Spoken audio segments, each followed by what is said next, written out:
Sometimes the problem is not that you're doing nothing, it is that you never stop. Your days are full, your mind is always on. Even when you rest, you're still thinking about what needs to be done next, what you did not finish, what is coming tomorrow. And over time, that does something to you. You start to measure your life by what you produce, by how much you get done, by how useful you feel. And without realizing it, your value starts to get tied to your output. If you're productive, you feel good about yourself.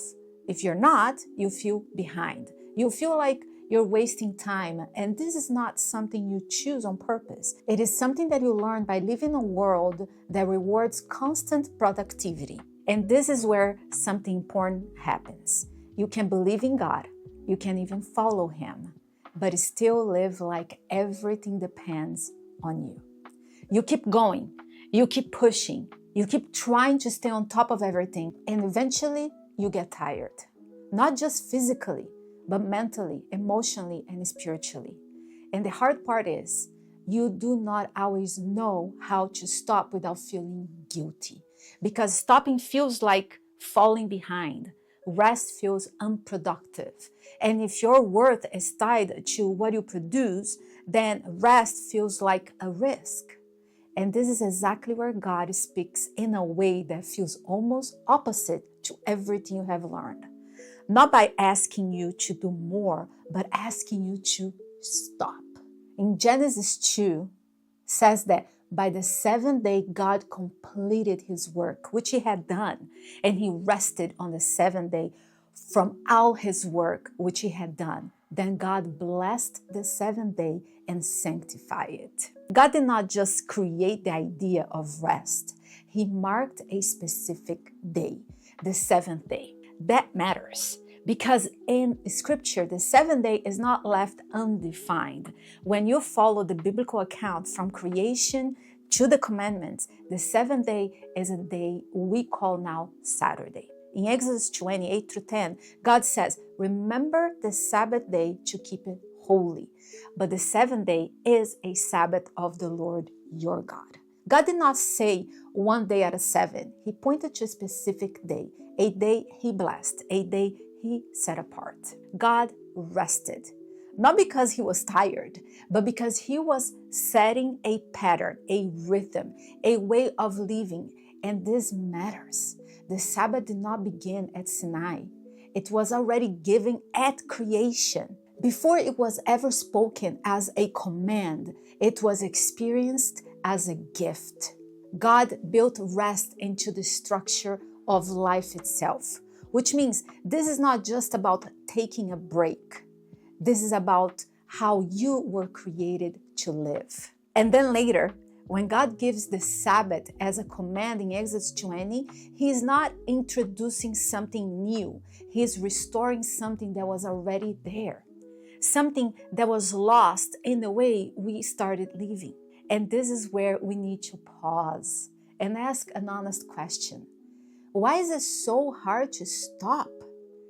Because if rest is good, if rest is part of how we were created, then why does it feel uncomfortable? For many people, the struggle is not lack of time. It is what rest forces you to face. When you stop working, you're left with yourself. No distractions, no productivity to hide behind, no sense of accomplishment to hold on to, just you.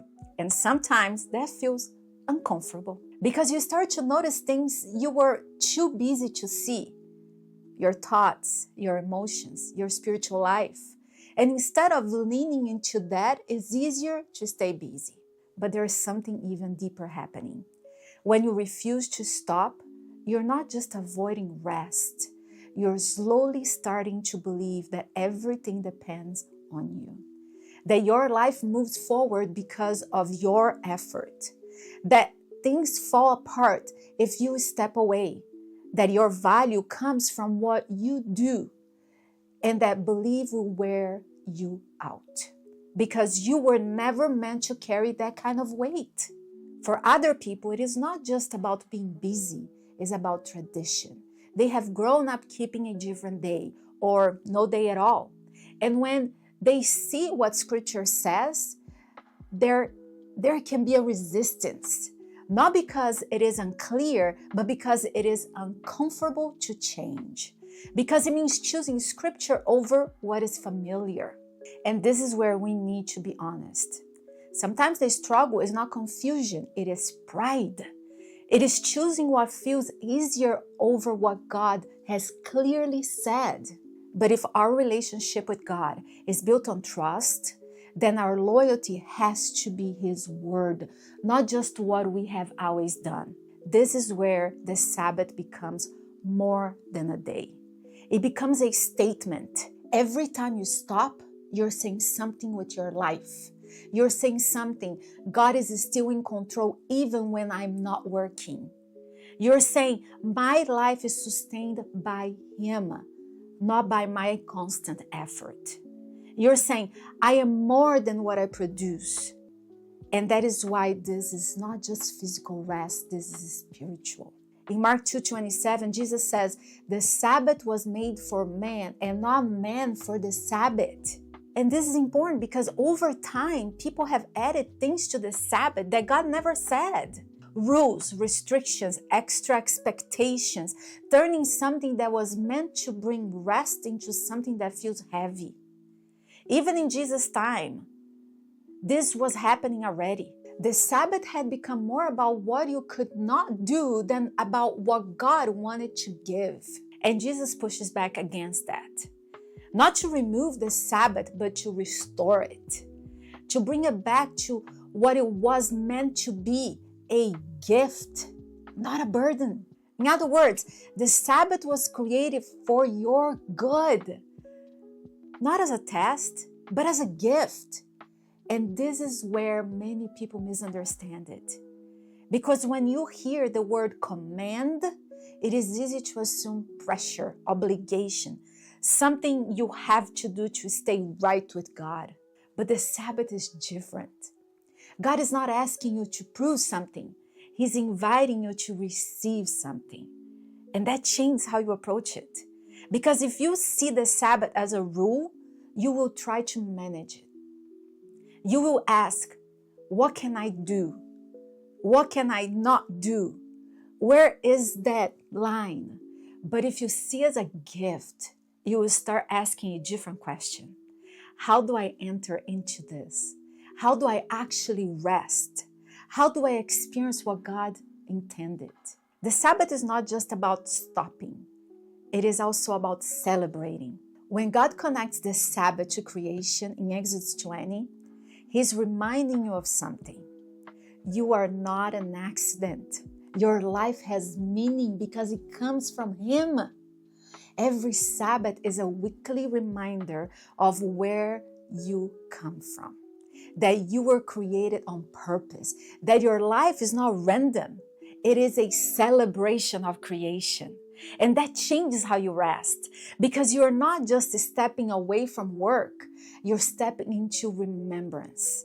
Remembering who God is. Remembering what He has done. Remembering who you are because of Him. And this is where it connects directly to identity. Because the Sabbath interrupts the lie that your worth is based on your performance. For 6 days you work, you build, you produce, you create. That is part of life. But on the 7th day, you stop. Not because everything is done, but because you are not defined by what is unfinished. You are defined but by the one who created you. And that is a shift most people never fully experience. Because we live in a culture that constantly tells us to keep going, do more, be more, achieve more. And even when you reach a goal, it's not enough. There is always something else. So you keep running. And over time, you forget how to just be. And this is where the Sabbath calls you back. Back to presence, back to relationship, back to remembering who you are. Not what you do, who you are. This is also where the Sabbath protects something in your life. It protects your identity from being shaped by pressure. It protects your mind from constant noise.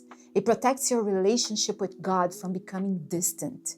Because when you're always moving, it is hard to listen. When you're always producing, it is hard to receive. And the Sabbath creates a space for that. A space to slow down, a space to reflect, a space to reconnect, not just with God, but with what is actually happening inside of you. This is where it becomes very practical, because the Sabbath is not just about stopping work. It is about shifting your focus. It is about choosing to be present with God in a way that you do not do the rest of the week. That can look different for different people, but the purpose is the same: to rest, to remember, to reconnect, to realign. And this is important to say. You will not do this perfectly. At first, it might feel unfamiliar. You might feel restless. You might not know what to do with your time. And that is okay, because this is not about getting it right. It's about learning a different rhythm. One where your life is not driven by constant pressure, but shaped by trust. Trust that God is enough. Trust that your value is secure. Trust that you do not have to carry everything on your own. The Sabbath connects to everything we've been talking about. God created you with purpose. Something broke. Jesus made a way to restore what was broken. And now God shows you how to live inside that restored relationship. Not by pushing you harder, but by teaching you how to rest in Him. Many people miss it because they think spiritual growth is always about doing more prayer, more reading, more effort. But sometimes spiritual growth looks like stopping, letting God meet you where you are, letting Him remind you of what is true, letting Him carry what you have been trying to carry alone. And that's not weakness, that is trust. And maybe that's where you need to pause and ask yourself something honest. When was the last time you truly rested? Not just physically, but mentally, spiritually. When was the last time you stopped trying to prove something? When was the last time you allowed yourself to be with God without rushing through it? Because if that has been missing, this is not something you fix by trying harder. This is something you step into it. One day, one decision, one rhythm at a time. And here's what you need to hear clearly. God is not asking you to stop because He needs it. He's asking you to stop because you need it. Because He knows what happens when you do not. He knows how quickly your identity gets tied to performance. He knows how easily your mind gets overwhelmed. He knows how distant your relationship with Him can feel when you're always busy. And He cares about that. So He gave you a day. Not to take something from you, but to give something back to you. Rest, clarity, presence, connection. Next week, we're going to talk about something that many people avoid. What happens after we die? Because even that connects to rest, to trust, to understanding who God is. But before we go there, stay with this. You are more than what you produce. Your value is not measured by your output. And you do not have to keep running to prove something that God has already given to you. If you're watching this on YouTube and you wanted to be part of this live where we can actually talk and not just listen, check the description below. You will find the information there on how to join us live every week. Be part of the conversation, not just watch it. See you next week. And for those that are here live, let's talk.